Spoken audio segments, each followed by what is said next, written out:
tatay ko galing siya sa generation na laging galit. 'Di ba? Sino yung may mga magulang na yung generation na laging galit?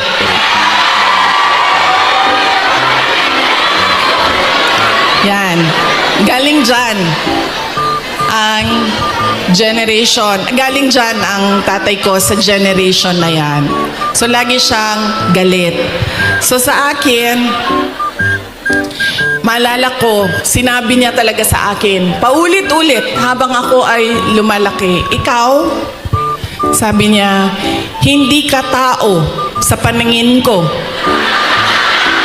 Napaisip ako noon, diba? Sabi ko, pusa o aso? Sabi, hindi ka tao sa paningin ko kung hindi ka abogado o doktor. Totoo yan. So, paulit-ulit niya yan na sinasabi sa akin. So, syempre, pag ikaw bata ka, diba? Papasok yan paulit-ulit dyan sa iyo. So, ako din, habang ako ay nag-aaral, nung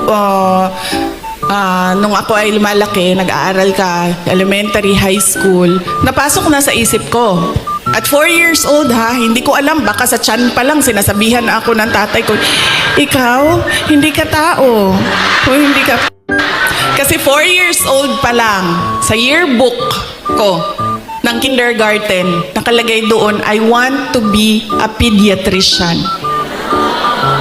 Imagine nyo, hindi doktor Alam ko kung ano ang specialty ko. Sabi ko, I want to be a pediatrician. Nandyan pa yan hanggang ngayon, ang yearbook na yan. Ang inday na. Ayun ang maldita. Di ba sinabi ko sa inyo, sino yung mga matatanda dito na Di ba sinabi ko sa inyo, maliit pa yan si Inday. Sinabi ko na sa inyo, maldita yan, bantay kayo. So, nakita nila nagbugbog ng pulis. Hindi lang yun.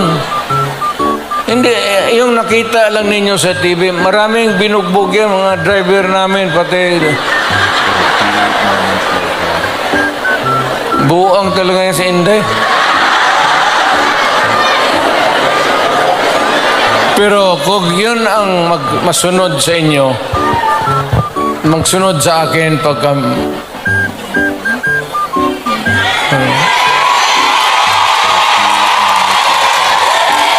Maswerte kayo kung yan